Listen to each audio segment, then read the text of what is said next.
அன்பின் இரட்சகர் இயேசு கிறிஸ்துவின் நாமத்தில் வாழ்த்துக்கள். பிரசங்கி 4ஆம் அதிகாரம் 4ஆம் வசனத்திலிருந்து 8ஆம் வசனம் வரையிலும் ஒரு 4 விதமாக உழைக்கிற பிரிவினரை குறித்து இங்கே சாலமோன் குறிப்பிடுகிறதை நாம் பார்க்கிறோம்.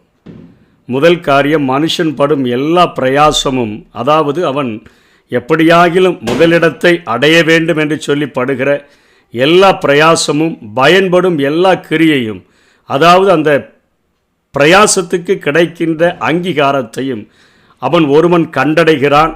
அதை இன்னொருவன் பார்க்கும் பொழுது உழைத்து பார்க்கிறான், அவனைப் போலவே உழைத்து பார்க்கிறான்.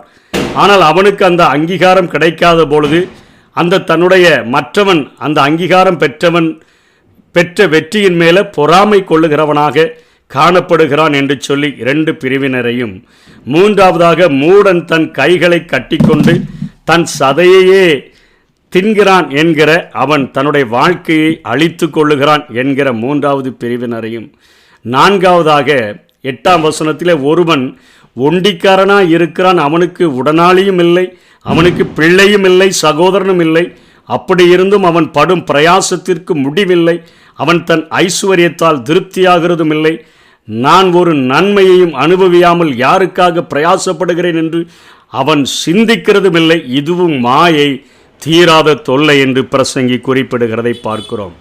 முதல் 2 பிரிவினர்களை குறித்து ஆபேல் அவனுடைய வாழ்க்கையிலே அதிகமாக பிரயாசப்பட்டு கிடைத்த முதல் வெற்றியை, முதல் பலனை தன்னை சிருஷ்டிகத்திற்கு அர்ப்பணித்த பொழுது அவனுடைய காணிக்கையையும் அவனையும் ஆண்டவர் அங்கீகரித்தார்.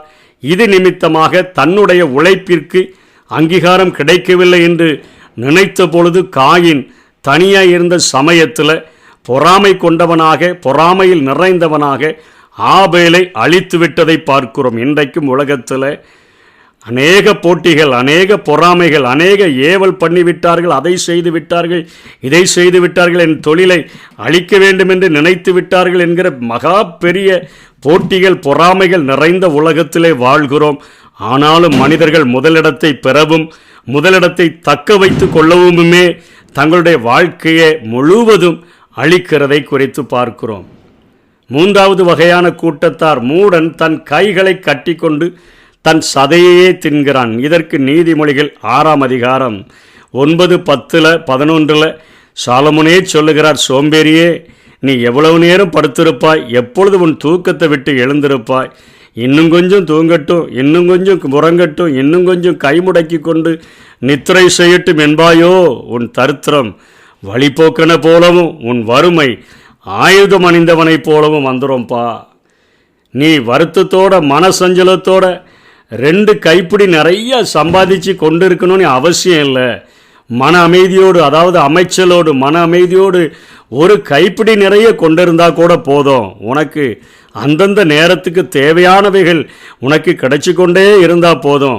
அன்றொன்றுள்ள ஆகாரத்தை எங்களுக்கு தாரும் என்று ஜபிக்க சொல்லி கொடுத்தாரே, அப்படிப்பட்ட ஒரு திருப்தியான வாழ்க்கையாவது உனக்கு வேண்டுமே என்று சொல்லி அங்கே சாலமோன் குறிப்பிடுகிறதை பார்க்கிறோம்.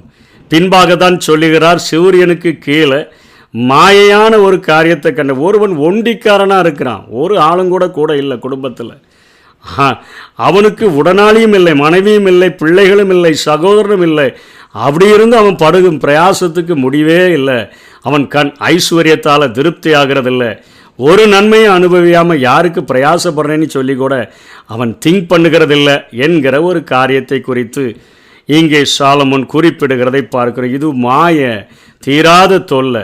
காரணம் என்னையா?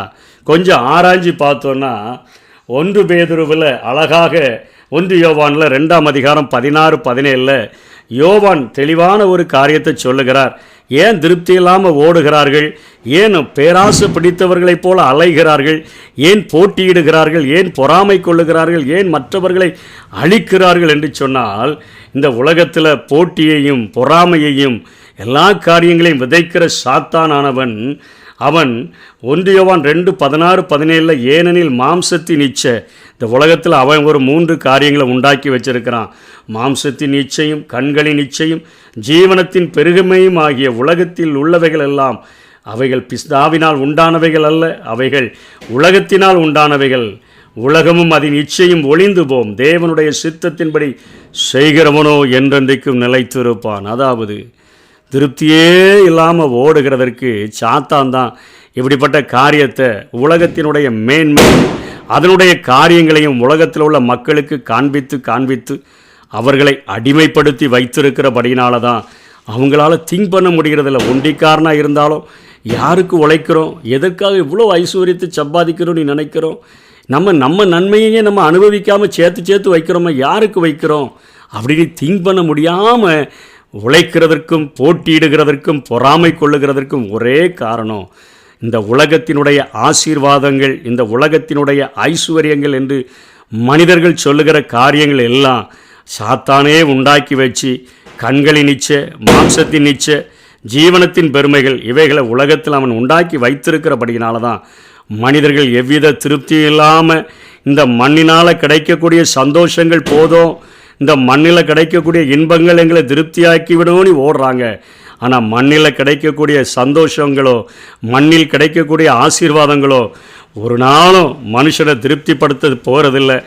மண்ணுக்காக மாணிக்கத்தை நம்ம விட்டுட்டோன்னு சொன்னால் இந்த உலகத்தில் திருப்தியான காரியங்களை நாம் அடைய முடியவே முடியாது என்று சொல்லி இங்கே சாலமோன் குறிப்பிடுகிறதை பார்க்கிறோம். சங்கீதம் 39:6 சங்கீதக்காரன் சொல்லுகிறான், வேஷமாகவே மனிதன் திருகிறான், விருதாவாகவே சஞ்சலப்படுகிறான், ஆஸ்தியை சேர்க்கிறான், யார் அதை வாரிக்கொள்ளுவான் என்று அறியான் என்று போடப்பட்டிருக்கு. வேஷமாகவே திரிகிறான், விருதாகவே சஞ்சலப்படுகிறான், ஆஸ்தியை சேர்க்கிறான், யார் அதை வாரிக்கொள்வான் என்று அறியான் என்று சொல்லி 1 பேதுரு 1:24 மாம்சமெல்லாம் புல்லை போகும், மனுஷனுடைய மகிமையெல்லாம் புல்லின் பூவை போலவும் இருக்கிறது, புல் உலர்ந்தது பூ உதிர்ந்தது என்று பார்க்கிறோம். புல் உலர்ந்து பூவெல்லாம் உதிர்ந்து போனது. அப்படிப்பட்ட ஒரு மனித வாழ்க்கையில் எதற்காக மனிதன் பிரயாசப்படுகிறான்?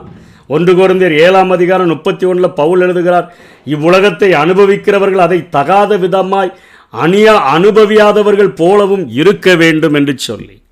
அப்போ என்னையா செய்யணும்? இந்த உலகத்தில் சிருஷ்டிகள் என்னை சிருஷ்டித்து இருக்கிறபடியினால எந்த நோக்கத்துக்காக என்னை சிருஷ்டித்தாரோ, எந்த வேலையை எதிர்பார்த்து என்னை சிருஷ்டித்தாரோ அந்த காரியங்கள் என்னில் நிறைவேறும்படியாக ஆண்டவரே என்னை கொண்டு நீர் உருவாக்கின ஒரு நிலையான அந்த திட்டத்தை எனக்கு வெளிப்படுத்தும்.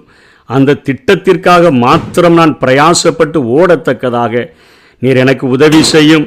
இந்த உலகத்தில் வாழும்போது கண்களின் இச்சையிலையும் மாம்சத்தின் இச்சையிலையும் ஜீவனத்தின் பெருமையிலும் சிக்கிக்கொண்டு இந்த உலகத்தில் முதலிடத்தை பெறணும்னு சொல்லியும் அதை தக்க வைத்து கொள்ள வேண்டும் என்று சொல்லியும் உலகத்தினுடைய அழிந்து போகிற அந்த புகழுக்காகவும் ஆசீர்வாதங்களுக்காகவும் ஓடிவிடாதபடி அழிந்து போகிற போஜனத்திற்காக அல்ல, என்றென்றைக்கும் நிலைநிற்க போகிற அந்த போஜனத்துக்காக கிரியைகளை நடப்பிக்கும்படியாக வாழத்தக்கதான கிருபைகளை இந்த வாழ்நாள் எனக்கு தாங்க ஆண்டவரே.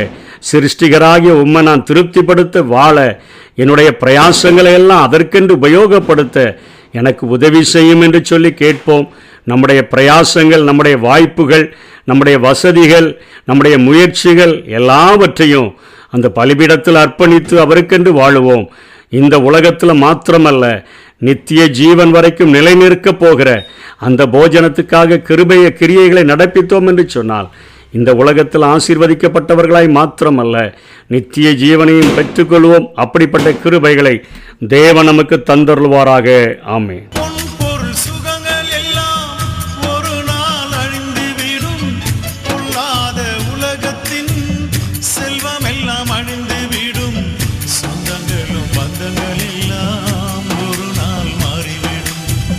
பாசங்களும் நேசங்கள் எல்லாம் ஒரு நாள்